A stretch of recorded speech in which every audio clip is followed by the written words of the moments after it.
दोस्तों वीडियो में बात करेंगे कि पीएम मोदी को जिस काम के लिए एक अंतर्राष्ट्रीय अवार्ड मिला था, ट्रॉफी मिली थी, सम्मान मिला था, उस काम के मामले में भारत विश्वगुरु बनते बनते कैसे चूक गया। बस इतनी सी कसर रह गई। पूरा मामला क्या है और उसके बाद पीएम मोदी को ट्रोल भी किया जा रहा है कि आखिरकार चूक कैसे गए, लेकिन किस मार्जिन से चूके, पूरा विश्लेषण इस वीडियो में करेंगे। पहले बताते हैं कि क्या मामला है जिसे लेकर यह नई रैंकिंग सामने आई है। अमेरिका की येल यूनिवर्सिटी हर 2 साल में एक रिपोर्ट जारी करती है, एक इंडेक्स जारी करती है, और क्या उसका नाम है एनवायरमेंटल परफॉर्मेंस इंडेक्स 2026 की नई रिपोर्ट आई है।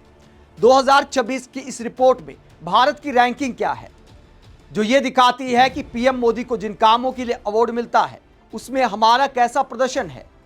कम से कम उस मामले में हमें विश्वगुरु होना बनता है।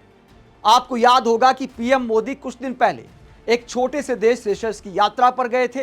वहां पर उन्हें एक ट्रॉफी मिली थी, अवार्ड मिला था। किस बात के लिए? पर्यावरण के लिए काम करने के लिए, जलवायु परिवर्तन के लिए काम करने के लिए और ब्लू इकोनॉमी के लिए काम करने के लिए।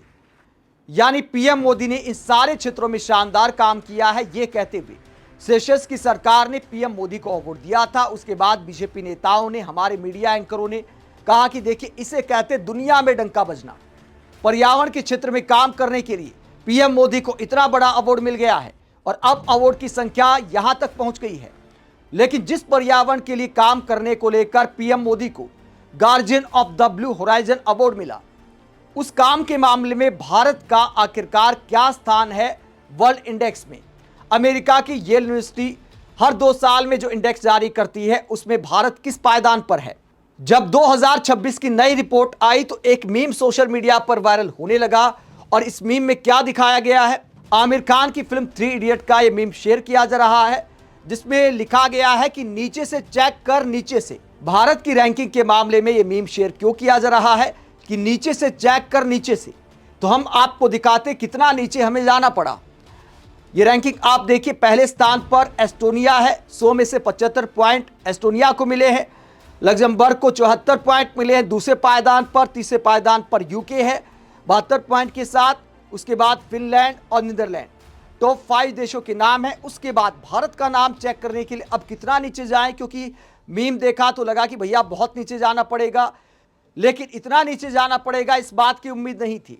द गार्जियन की रिपोर्ट ये देख सकते हैं जिसमें इंडेक्स दिखाया गया है।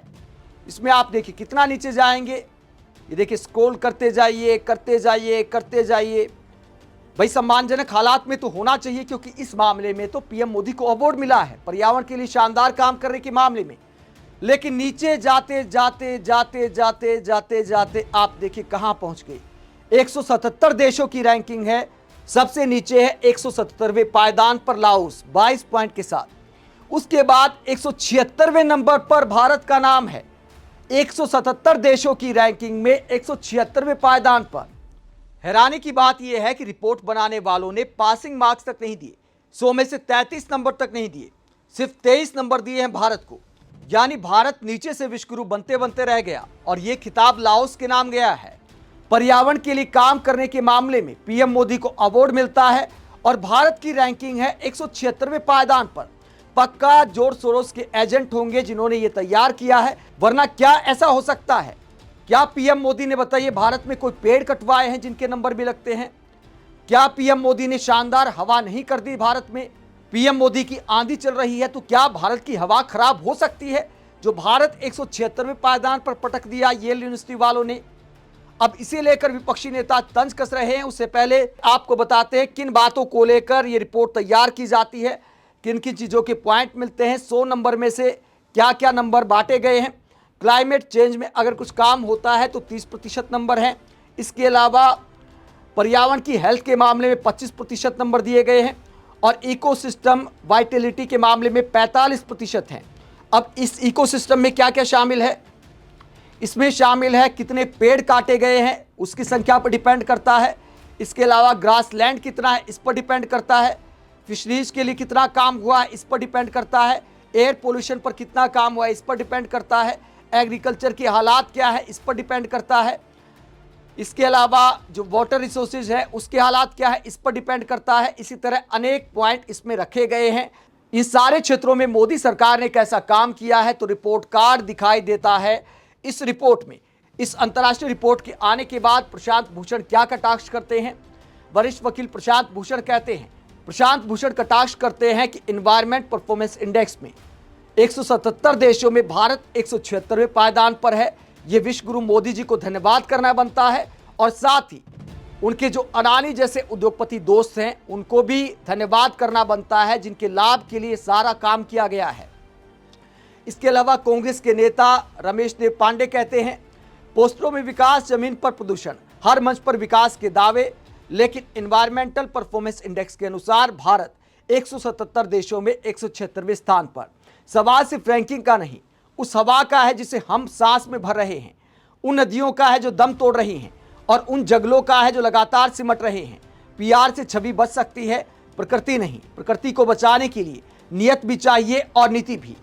तो विपक्षी नेता कहते हैं कि जो पीआर किया जाता है, अंतर्राष्ट्रीय रिपोर्ट उसकी हवा निकाल देती है। लेकिन दोस्तों, मोदी सरकार किसी अंतर्राष्ट्रीय रिपोर्ट को नहीं मानती। यहां पर हम नीचे से विश्वगुरु बनते बनते रह जाते हैं और बीजेपी वाले दावा करते हैं कि हम ऊपर से विश्वगुरु बन रहे हैं। पीएम मोदी जहां खड़े होते हैं, लाइन वहां से शुरू होती है, लेकिन जब कोई अंतर्राष्ट्रीय रिपोर्ट आती है तो लाइन में हम 177 देशों में 176वें स्थान पर खड़े हैं।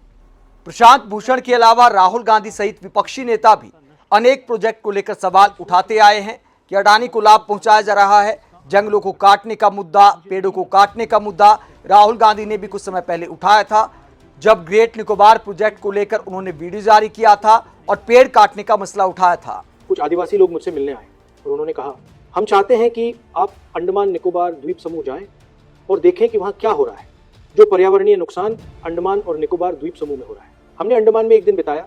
अंडमान द्वीप में हम स्कूटर पर घूमने निकले, हम वहाँ के स्थानीय लोगों से मिले, हमने उनसे बात की, हम वहाँ पर्यटकों से भी मिले, हमने उनके साथ भी बातचीत की।